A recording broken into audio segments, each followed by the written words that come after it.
राधे राधे। आज हम बना रहे हैं restaurant style mix veg Kolhapuri. जिन लोगों को थोड़ा सा तीखा खाना पसंद होता है ना, वो रेस्टोरेंट जाके ज़्यादातर इसी को ऑर्डर करते हैं। वैसे तो ये नॉर्मल मिक्स वेज का ही एक वर्जन है, लेकिन ये थोड़ी सी स्पाइसी होती है, तो हम परफेक्ट रेस्टोरेंट जैसा फ्लेवर लेकर आएंगे घर में। अगर आपने इस रेसिपी से अपने घर में एक बार इस कोल्हापुरी मिक्स वेज को बना लिया ना, तो आप भी यही कहेंगे कि इसका टेस्ट तो बिल्कुल वैसे ही है जैसे हमने इससे पहले रेस्टोरेंट में खाया है इसको। तो चलिए अब इसको बनाना स्टार्ट करते हैं। सबसे पहले यहाँ पर एक पैन गरम करेंगे, उसमें डालेंगे 2 चम्मच तेल, और जैसे ही तेल गरम हो जाएगा उसमें एक एक करके हम सारे मसाले ऐड करना स्टार्ट करेंगे। तेल गरम हो गया तो इसमें आधी चम्मच जीरा, 1 इंच दालचीनी का टुकड़ा, 1 तेज पत्ता, 2 सूखी लाल मिर्च, 1 बड़ी इलायची, 3 हरी इलायची, 1.5 से 2 चम्मच खड़ा धनिया डाल दीजिए, 4 लौंग, 15 काली मिर्च, और एक यहाँ पर मैंने चक्री फूल लिया है जो कि टूट गया है, तो इसको डाल देंगे यहाँ पर। और फिर इन सब मसालों को डालने के बाद आपको लो फ्लेम पर इन सबको भून लेना है अच्छे से। तो यहाँ पर गैस की फ्लेम ऑन ही है, तो ये सारे मसाले जल ना जाए, इसलिए फटाफट इसको चला देते हैं। तो बस इस तरीके से इसको मिक्स कर लीजिए और हल्का सा इसको भून लीजिए। इसको भूनने में आपको लगभग 1 से 1.5 मिनट लगेगा। और जब ये अच्छे से भून जाएगा ना, तब हम इसमें डालेंगे पॉपी सीड्स यानी खसखस। तो यहाँ पे मैं 2 चम्मच खसखस के दाने डाल रही हूँ। तो इसको भी डालने के बाद यहाँ पर इसको थोड़ा सा मिक्स कर लेंगे, नहीं तो ये भी जल जाएगा। अब इसको भी मैं यहाँ भून नहीं रही हूँ, सिर्फ मिक्स कर रही हूँ। इसको थोड़ा सा मिक्स करने के बाद हम यहाँ पे ताज़ा नारियल डालेंगे। तो जो गीला वाला नारियल होता है जो पूजा वगैरह में यूज़ करते हैं ना, मैं वो डाल रही हूँ। तो ये 4 चम्मच है, बड़े चम्मच, या तो फिर 2 टेबल स्पून है। अगर आपके पास ताज़ा नारियल नहीं है तो आप जो सूखा नारियल या नारियल गोटा होता है उसको भी ग्रेट करके यहाँ पर यूज़ कर सकते हैं। इन दोनों को ही अब डाल देंगे और इस तरीके से मिक्स करते हुए हमको भून लेना है। तो अब इसको भूनना कब तक है, तो भूनेंगे जब तक तब तक कि इसका जो कोकोनट का जो फ्लेवर जो कलर है ना, वो थोड़ा सा चेंज नहीं हो जाता। जब इसका हल्का सा सुनहरा सा कलर आ जाएगा कोकोनट का, तब हम गैस की फ्लेम को बंद करके इसको ठंडा कर लेंगे और लो टू मीडियम फ्लेम पर भूनिए। तो देखिए इसका कलर है ना हल्का हल्का चेंज हो गया, हल्का हल्का सुनहरा ये दिखना स्टार्ट हो गया है।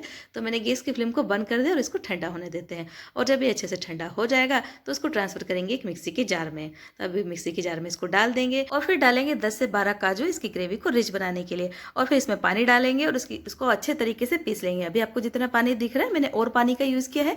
टोटल मैंने इसमें आधा कप पानी का यूज़ किया है। और उसको अच्छे तरीके से आपको पीसना है जब तक कि अच्छे से स्मूथ नहीं हो जाता और उसमें कोई भी टुकड़े वगैरह नहीं रहते, किसी भी मसाले के दरदरापन नहीं रह जाता। तो चलिए इसको पीस लिया है, तो अब इसको भी साइड कर देते हैं। अब हमारी जो वेजिटेबल्स हैं उनको हम थोड़ा सा कुक करेंगे। तो यहाँ पर मैंने एक पैन में पानी रख दिया है गर्म होने के लिए, और जैसे ही गर्म होना शुरू होगा हम इसमें डाल देंगे थोड़ा सा नमक और हल्दी। तो यहाँ पर मैंने आधी चम्मच हल्दी डाली है और आधी चम्मच ही मैंने नमक डाला है। अब इसको अच्छे से मिक्स कर दीजिए और पानी जब बढ़िया तरीके से गर्म हो जाएगा तो इसमें हम वेजिटेबल्स ऐड करेंगे। तो डाल रही हूँ थोड़ी सी गोभी यहाँ पर, तो ये लगभग आधा कप है। थोड़ी सी यहाँ पर बीन्स डालेंगे और कैरेट डालेंगे। तो ये दोनों मिलाकर बराबर क्वांटिटी में, जितना मैंने गोभी लिया उतना ही बीन्स और कैरेट है। तो अगर आपके पास ताजी मटर है ना, तो आप यहाँ पर डाल लीजिए लगभग आधा कप। और इन सारी वेजिटेबल्स को आपको कुक करना है लगभग 70%, 60 to 70% ही आपको कुक करना है, उससे ज़्यादा मत कुक करिए, नहीं तो आगे जब हम इसको फ्राई करेंगे तो उस समय ये टूटना स्टार्ट हो जाएगी। फ्राई तो नहीं, शेलो फ्राई करेंगे, बस उतने में ये टूटना स्टार्ट हो जाती है। तो देखिए जो वेजिटेबल्स हैं ये अच्छे से बॉईल हो गई है। आप चाहे तो इसको एक बार चेक करके देख लीजिए कि आपकी वेजिटेबल्स कितनी कुक हुई है। मैंने चेक करके देख लिया और जितना मुझे चाहिए उतनी परफेक्ट वेजिटेबल्स कुक हो गई है। तो अब इनको हम निकाल लेते हैं। तो इनको एक बाउल में मैं निकाल ले रही हूँ। ज़्यादा बिल्कुल भी ओवर कुक मत करिएगा, नहीं तो जब आप इसको शेलो फ्राई करेंगे ना तो टूटना स्टार्ट हो जाती है। और फिर जब हम ग्रेवी में भी इसको कुक करते हैं तो उस समय भी ये कुक हो जाती है। तो ज़्यादा ओवर कुक हो जाएगी तो फिर सब्जी में मज़ा नहीं आएगा। तो बस 70% ही इसको कुक करिए। तो चलिए वेजिटेबल्स को मैंने निकाल दिया है, अब साइड कर देते हैं।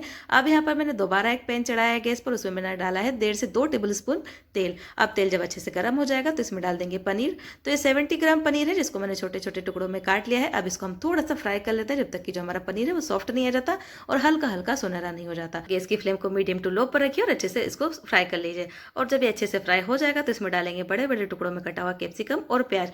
तो प्याज और कैप्सिकम दोनों की क्वांटिटी भी मैंने बराबर रखी है। यहाँ पर आधी कैप्सिकम है और लगभग उतना ही मैंने बड़े बड़े टुकड़ों में प्याज काटा है, उसको यूज़ किया है। अब इस गैस की फ्लेम पहले मैंने मीडियम पर रखी थी, मीडियम टू लो पर थी। अब यहाँ पर मैंने गैस की फ्लेम को हाई पर रखा है। अब सारी वेजिटेबल्स को हम हाई फ्लेम पर रोस्ट करेंगे। तो बस कैप्सिकम और प्याज को डाल देते हैं और इस तरीके से इसको मिक्स कर देंगे। इन दोनों को ही 30 सेकंड्स के लिए साथ में कुक कर लेंगे। और फिर इसमें डालेंगे जो हमने पहले से वेजिटेबल्स रेडी करके रखी है वो। अब इन सब को हम लगभग 1 से 1.5 मिनट तक रोस्ट करेंगे, ऐसे ही हाई फ्लेम पर, जब तक तब तक कि इसके ऊपर थोड़े से बर्निंग स्पॉट्स नहीं आ जाते। ज़्यादा तो नहीं आएंगे लेकिन हल्के हल्के से दिखना स्टार्ट हो जाते हैं।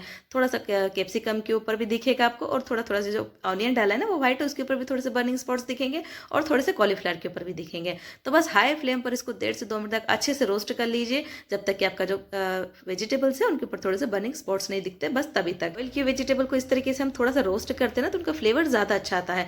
तो बॉईल करने के बाद डायरेक्ट नहीं डालकर थोड़ा सा रोस्ट ज़रूर कर ले उनको। और अभी यहाँ पर मैंने कोई नमक वगैरह कोई मसाला वगैरह नहीं डाला है, बस ऑयल में ही इनको मैं रोस्ट कर रही हूँ। वेजिटेबल्स को तो नमक और हल्दी डाल के पहले ही मैंने कुक किया है, अभी सिर्फ ऑयल डालकर ही इनको मैं रोस्ट कर रही हूँ। तो बस जब ये रोस्ट हो जाएंगी तो इनको एक बाउल में निकाल देंगे और साइड कर देंगे। चलिए अब सारी प्रिपरेशन हो गई है, तब हमारी जो वेज कोल्हापुरी है उसको बनाना स्टार्ट करते हैं। तो यहाँ पर मैंने कढ़ाई चढ़ा दी, उसमें मैंने डाला है 2 टेबल स्पून ऑयल, और जब ऑयल अच्छे से गर्म हो जाएगा तो उसमें डालेंगे आधी चम्मच जीरा और 2 सूखी लाल मिर्च। इनको भी ऑयल में हल्का सा भून लेंगे, बस इस तरीके से चला दीजिए। और जब ये रेडी हो जाए तो यहाँ पर मैंने एक बड़े साइज का प्याज लिया है, तो आप चाहे तो मीडियम साइज के 2 प्याज भी ले सकते हैं। उनको मैंने चॉपर में चॉप किया है, आप चाहे तो चाकू वगैरह से भी एकदम बारीक काटना चाहे तो काट लीजिए, या तो फिर मिक्सी में पहले तो छोटे छोटे या बड़े बड़े पीसेस काट के डाल दीजिए, फिर पल्स मोड पर इनको चला लीजिए और हल्का दरदरा इनको पीस लीजिए।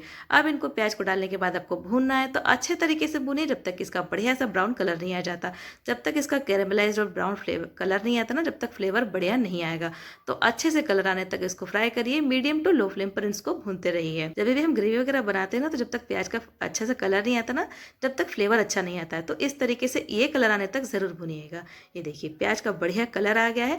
तब हम इसमें डालेंगे अदरक लहसुन और हरी मिर्च का पेस्ट। तो यहाँ पर मैंने अदरक लहसुन और हरी मिर्च को कूट कर यूज़ किया है। तो इसमें 5 लहसुन की कलियाँ हैं, 1.5 से 2 इंच अदरक का टुकड़ा है और 3 हरी मिर्च है।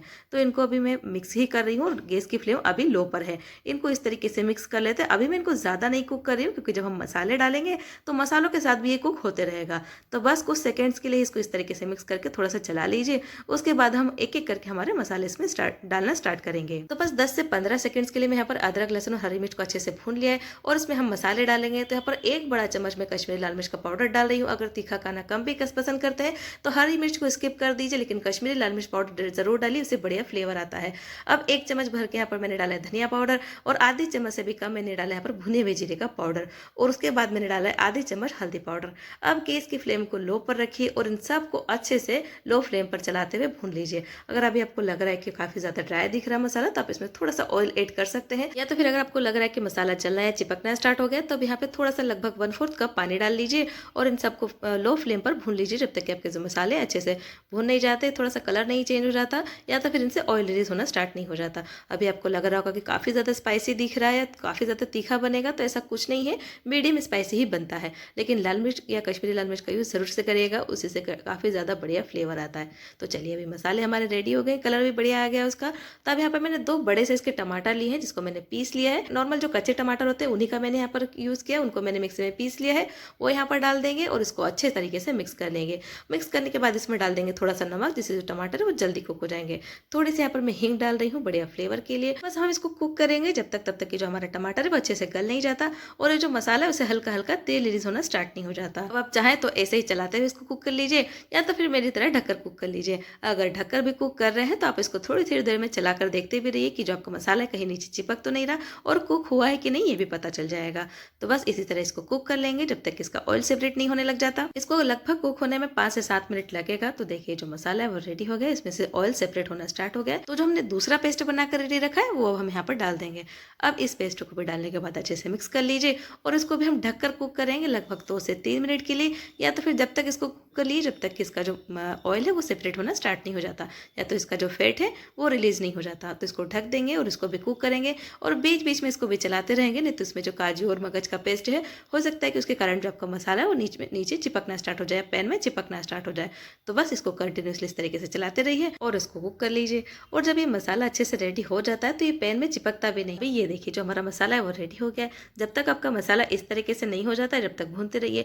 अभी एकदम स्मूथ पेस्ट की तरह हो गया, बिल्कुल हलवे वाली कंसिस्टेंसी में आ गया है और पैन में फिसल रहा है, बिल्कुल भी चिपक नहीं रहा है। तो ये रेडी हो गया हमारा मसाला। तो अब इसमें हम डालेंगे आधे कप से ज़्यादा, मतलब पौना कप इसमें डाल रही हूँ मैं गर्म पानी, इसकी जो ग्रेवी की कंसिस्टेंसी है उसको एडजस्ट करने के लिए। तो अगर आपको थोड़ी सी ज़्यादा ग्रेवी पसंद है या पतली ग्रेवी पसंद है तो ज़्यादा पानी डाल लीजिए, और बिल्कुल रेस्टोरेंट जैसे जाते हैं तो थोड़ी सी ग्रेवी को गाढ़े रखिए। फिर जब ग्रेवी में अच्छे तरीके से बबल्स बनना स्टार्ट हो जाए, इस तरीके से बॉयल आना स्टार्ट हो जाए, तो जो हमने वेजिटेबल्स और पनीर वगैरह रेडी करके रखा है ना, फिर आप वो इसमें डाल दीजिए और डालने के बाद बढ़िया तरीके से इसको एक बार मिक्स कर लीजिए। और फिर डालेंगे इसमें टेस्ट के अकॉर्डिंग नमक। तो नमक हम पहले भी डाल चुके हैं तो थोड़ा सा ध्यान से ही डालिए।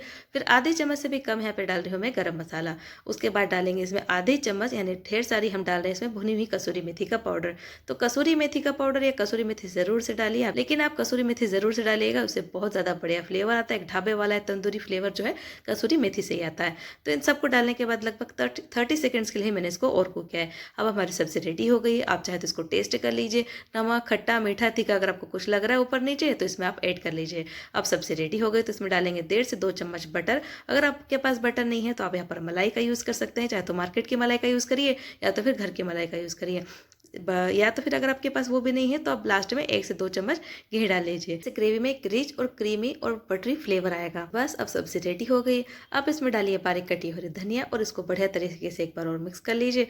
अब आपकी इस सब्जी को रोटी, पराठा या नान किसी के साथ भी सर्व करिए। बहुत ही ज़्यादा मज़ेदार सी सब्जी रेडी हो गई है। ये देखिए कितना ज़्यादा बढ़िया रोगन आया है, बिल्कुल वैसे ही दिख रही है जिस तरीके से रेस्टोरेंट वगैरह होती है या ढाबे वगैरह में होती है। आपको ये रेसिपी कैसी लगी ना दोस्तों, मुझे कमेंट बॉक्स में ज़रूर से लिख कर बताइएगा। और अगर आपको ये रेसिपी पसंद आई है तो चैनल को लाइक, शेयर, सब्सक्राइब ज़रूर करके जाना। फेसबुक पर देख रहे हैं तो पेज को लाइक और फॉलो ज़रूर करिएगा। अब आपको मैं मिलती हूँ नेक्स्ट रेसिपी में, तब तक के लिए बाय बाय।